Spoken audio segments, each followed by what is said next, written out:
Mərdliyi, qorxmazlığı ilə yaddaşlara həkk olan qəhrəman İbarət Əkbərovun şəhidlik zirvəsinə ucalmasından 5 il ötür. Şəhidin ömür yoluna nəzər salaq.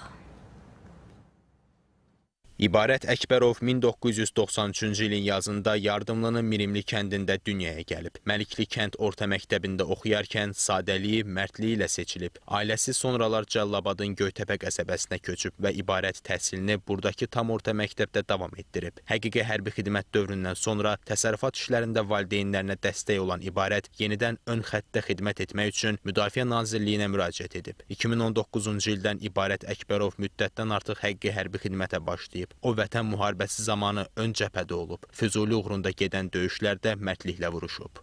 İbarət döyüşlərə qatılanda heç vaxt heç nə deməzdi. İbarət yaralandı, 2 dəfə yaralanıb, mən heç bilməmişəm. Həmişə də ondan soruşardım ki, sən hardasan? Deyərdi ki, yerimdəyəm. İbarət amma hospitalda yataymış. Ona görə də heç bilindirmədi. 2 dəfə yaralanıb, atası bilsə də mən bilməmişəm.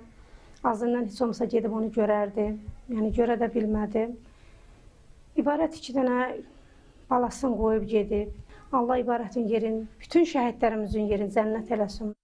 Faiq Əkbərov şəhid oğlunun yaddaşında iz qoyan bir xatirəni sanki bugünmüş kimi qürurla xatırlayır. Deyir ki, Tatarstanda işlədiyi vaxt ermənilərlə söz-söhbəti düşür. Ermənilər ona gücünüz varsa Qarabağda göstərin söyləyirlər. Bunu eşidən İbarət atasından öncə davranaraq onların cavabını verir. O sözlər sonradan bir ömürlük anda çevrilir.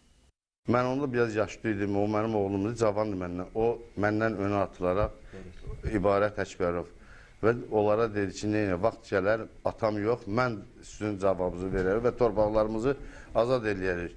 Nə yaxşı ki, 2020-ci il sentyabr ayının 27-sində vətən müharibəsi başladı və mənim oğlum da müharibədə iştirak elədi. Allah özü yaratdı ki, bu şərait, o verdiyi sözü Allah Teala onun yerinə yetirdi İbarət, vətən müharibəsi dövründə.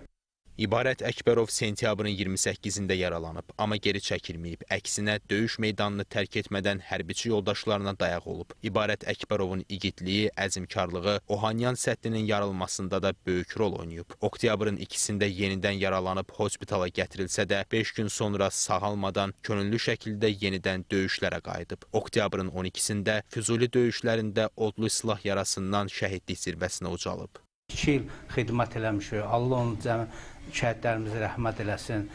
İbarət, necə deyim, çox ürəkli uşaq idi. Müharibə vaxtı onların elə bir ki, məsələn, bir yerdə onlar irəlidə getdilər. BMP-1 ilə onlar müharibə vaxtı birinci gedirdilər. O çalışırdı həmişə öz işin həmişə tez yerinə yetirsin, qabaqcıl olsun.